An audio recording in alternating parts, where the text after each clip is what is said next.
4 questions. So it's quick. Okay, so here we go. Here we go.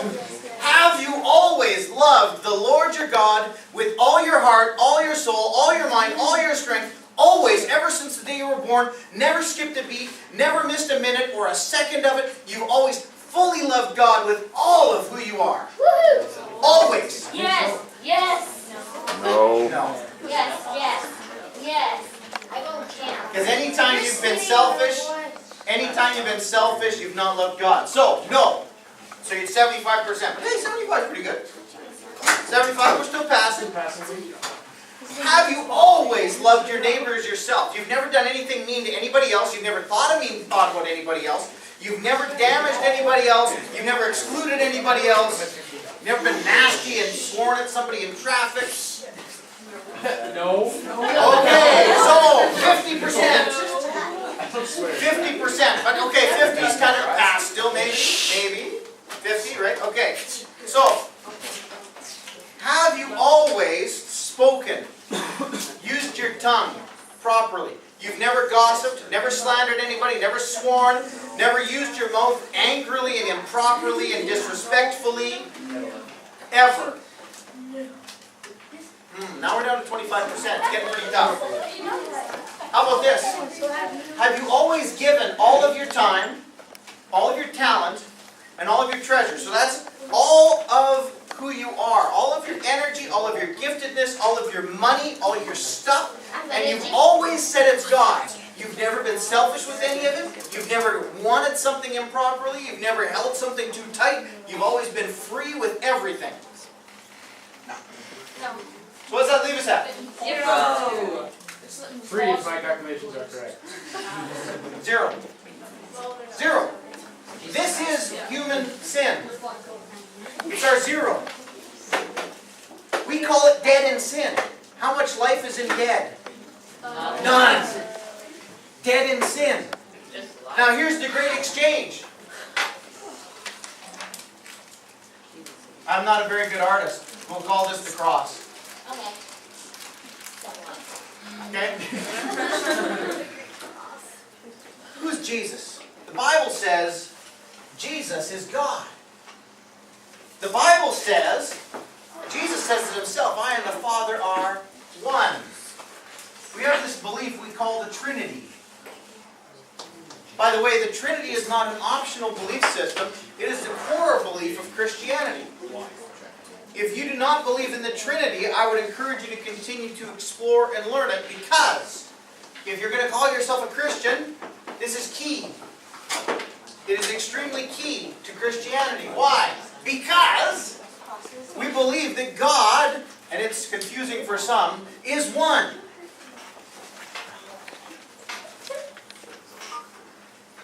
But God is 3 persons. And here's why. I will explain this to you. It's very important as to why you understand this, okay? It is important because, see, if God was one and not 3 persons, what would God's biggest problem be in all of eternity before He created? Okay, but what would His problem be in all eternity before creation ever even began? He'd be alone. He'd be alone. Loneliness is a negative attribute.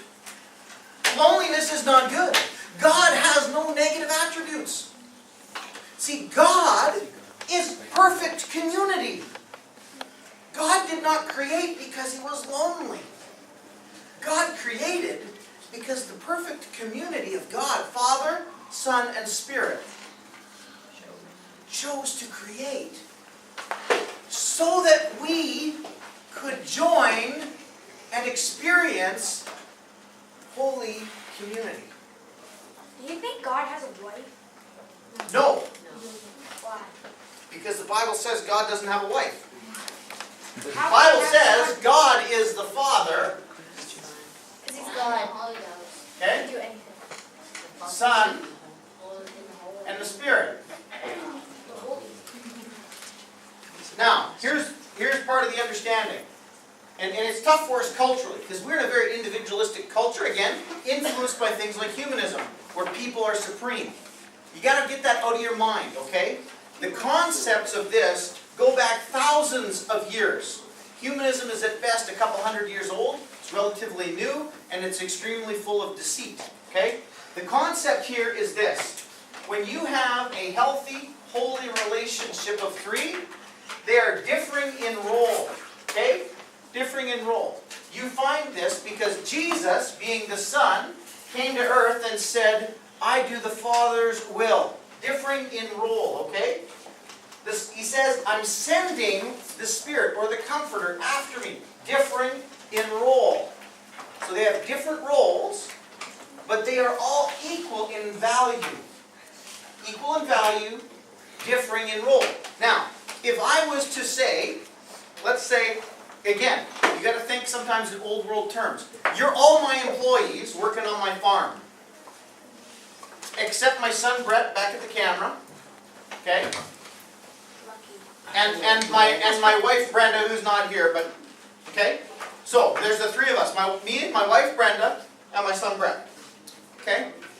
Now, if any one of us told you what to do, and somebody that didn't know us was walking by, but they kind of knew you, they'd say, who was that? You'd say, well, that was my boss. It could be Brett, it could be me, or it could be Brenda. Still all your boss. Now, internally within the three of us, we all have different roles, different responsibilities, but we have equal value. Right? It's the same way with God. God the Father, the Son, and the Spirit. Equal value, differing in role, and when we identify them, it's the same way. It's God. God the Spirit, God the Son, God the Father.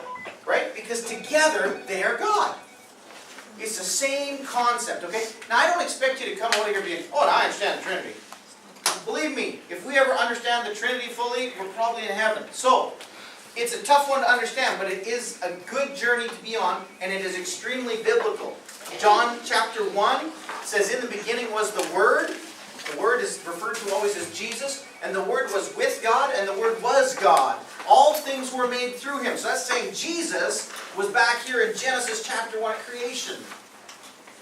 Genesis chapter 1 says, and let us make man in our image, plural. Our. God never ever talks about angels on equality with Himself. So the word our would not apply to angels. Yes? So if like that, like what we were doing before, Yeah. if we're all sick or if something bad's happened and God's know what that everything's what's in the future, then why won't He stop it? Okay, we'll talk about that in a second. Give me a second, okay? Here we are. We'll just come back to this, finish this up, and then we'll come to that question. That's an awesome question. Here we are. So this is Jesus, who is God.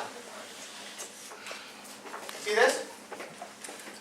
So Jesus is God. So the great exchange is Jesus Christ at the cross takes this 100% and does a little switch. Takes the 100% that is rightfully His because He is God, applies it to us, and takes our sin, our zero, on the cross. And that's the only way you have a relationship with God is through the cross, through Jesus Christ. There is no other 100% righteousness you can achieve.